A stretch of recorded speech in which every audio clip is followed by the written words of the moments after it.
உலகெங்கிலும் இருந்து இந்த நிகழ்வை பார்த்து கொண்டிருக்கின்ற சன் தொலைக்காட்சி நேயர்களுக்கு அன்பின் வணக்கம்.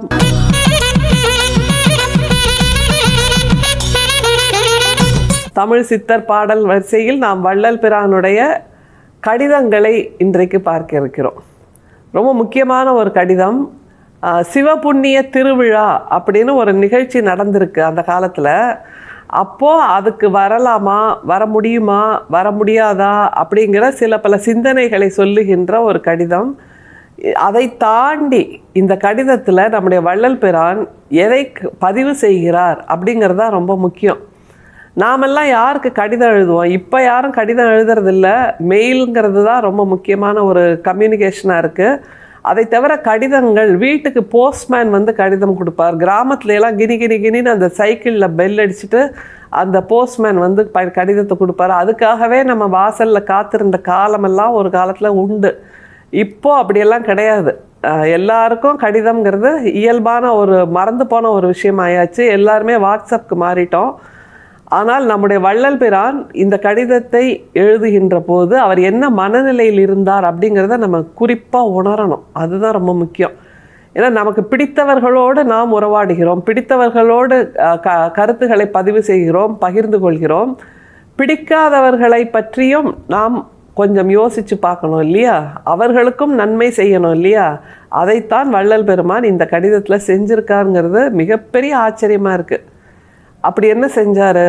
அந்த நிருபத்திற்குறித்தபடி சிவபுண்ணிய திருவிழாவை தரிசிக்கும்படி பிரயாண சித்தனாயிருந்தேன். இத்தருணத்தில் இந்த பார்வதிபுரத்தில் பிராமணர் இருவர்களுக்கு ராஜாங்க விவகார வழியில் ஒரு பெரிய ஆபத்து நேரிட்டு அவர்களை பிடித்து கொண்டு போயிருக்கின்றார்கள். அவர்கள் இத்தருணத்தில் சிறிது சகாய் செய்தால் உயிர் வாழ்வோம், இல்லாவிடில் உயிர் இழந்து விடுவோம் என்று பரதபித்து எழுதிய கடிதம் வந்து சேர்ந்தபின் நான் அவ்விடம் வரும் பிரயாணம் ஆலசியப்பட்டது.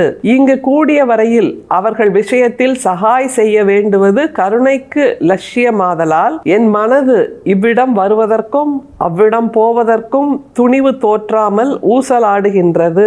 விபவ வருடம் வைகாசி மாதம் 23ஆம் நாள், சிதம்பரம் ராமலிங்கம். இந்த கடிதத்தை வள்ளல் பெருமான் யாருக்கு எழுதியிருக்காருன்னா, சிதம்பரம் துக்குடு ஊரில் இருக்கின்ற சபாபதி சுவாமிகள் என்கின்ற அந்த ஞானிக்கு எழுதியிருக்கிறார்.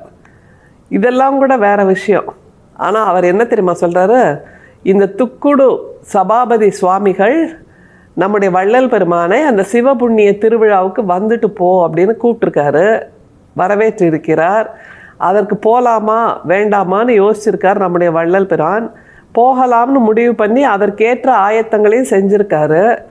ஆனால் அந்த பார்வதிபுரத்தில் நடந்த ஒரு விஷயத்தால் இப்போது நான் அங்கே வருவது உசிதமாக படவில்லை அப்படின்னு சொல்கிறாருன்னா, எந்த விஷயத்துக்காக உசிதமாக படவில்லை அதுதான் ரொம்ப முக்கியம்.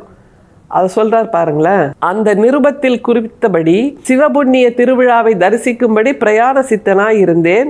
இத்தருணத்தில் இந்த பார்வதிபுரத்தில் பிராமணர் இருவர்களுக்கு ராஜாங்க விவகார வழியில் ஒரு பெரிய ஆபத்து நேரிட்டு அவர்களை பிடித்து கொண்டு போயிருக்கின்றார்கள். எப்படிப்பட்ட ஒரு பரந்த மனசு நம்முடைய வள்ளல் பிரானுக்கு! ஏனென்றால் அன்றைய சமூகத்தில் வைதிகர்கள் நம்முடைய வள்ளல் பிரானுக்கு செய்த துன்பங்கள், அவருக்கு செய்த சூழ்ச்சிகள், அவருக்கு செய்த அவமானங்கள், அவருக்கு செய்த இழுக்குகள் எல்லாமே அதிகம். அந்த அதிகம் என்று சொன்னாலும் கூட அதை மனசில் வைத்து கொள்ளாமல், பொருட்படுத்தாமல் அந்த அவமானங்களை புறம் தள்ளி அவமானம் செய்தவர்களை காப்பாற்ற வேண்டுமாய் துடிக்கிறார் நம்முடைய வள்ளல் பெருமான். இதுதான் ரொம்ப ஆச்சரியமா. இதனால் தான் அவர் ஞானியாக உயர்ந்து நிற்கிறார். தனக்கு துன்பம் செய்தவர்களுக்கும் நன்மை செய்கின்ற அந்த மனசு இருக்கு இல்லையா? எத்தனை பேருக்குங்க வரும் இல்லை? யோசிச்சு பாருங்க. சிதம்பரம் கோயிலில் உள்ளே நுழையக்கூடாது என்று அவரை தடுத்தவர்களே இந்த வைதிகர்கள் தான் என்னும்போது அவர்களில் இருவருக்கு துன்பம் நேரிட்டு இருக்கிறது.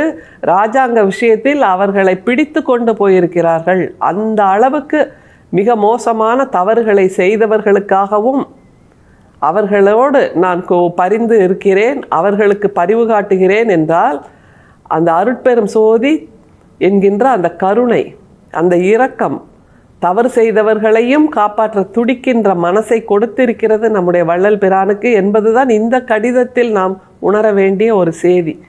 எப்படிப்பட்ட வரலாற்று பதிவு பாருங்கள். பொதுவாக என்ன சொல்லுவோம்? மந்திரம் சொல்லுகின்ற வாயால், இப்படியான இறை வழிபாடு செய்கின்ற வாயால் நாங்கள் தவறுகள் செய்ய மாட்டோம் என்று சொல்லுகின்றவர்களே கூட இராஜாங்க தவறுகள் செய்திருக்கிறார்கள் என்றால், அப்படி என்றால் அந்த சொல்லுகின்ற மந்திரம், அந்த உபதேசம், அந்த ஆகமங்கள், அந்த வழிபாட்டு முறைகள் எல்லாம் வெளி வேஷம் மட்டும்தானா என்கின்ற அடுத்த கேள்வியையும் நமக்கு கொடுக்குது. எனவே இப்படிப்பட்ட பல கேள்விகளை இந்த ஒற்றை வரி நமக்கு காட்டுகிறது. சரி, அதுக்காக வள்ளல் பெருமான் என்ன செய்திருக்கார், அதை தான் அடுத்தது பார்க்குறோம். அவர்கள் இத்தருணத்தில் சிறிது சகாய் செய்தால் உயிர் வாழ்வோம், இல்லாவிடில் உயிர் இழந்து விடுவோம் என்று பரதபித்து எழுதிய கடிதம் வந்து சேர்ந்தபின் நான் அவ்விடம் வரும் பிரயாணம் ஆலசியப்பட்டது. இதை எப்படி அவர் புரிஞ்சிருக்கார் அப்படின்னா, அந்த 2 பேர்கிட்ட இருந்தும் நம்முடைய வள்ளல் பிரானுக்கு கடிதம் வந்திருக்கு. நீங்கள் எங்களுக்கு இந்த விஷயத்தில் சகாயம் செய்யணும், உதவி செய்யணும், இல்லைன்னா நாங்கள் உயிர் வாழ்வது அரிது என்று சொன்ன பின்பு நான் இந்த சிவபுண்ணிய திருவிழாவுக்காக பிரயாணம் மேற்கொள்வது என்பது அலசி ஆராயப்பட்டது அப்படிங்கிறார். என்ன முடிவு எடுத்தாங்களாம் அதையும் சொல்றாரு பாருங்க.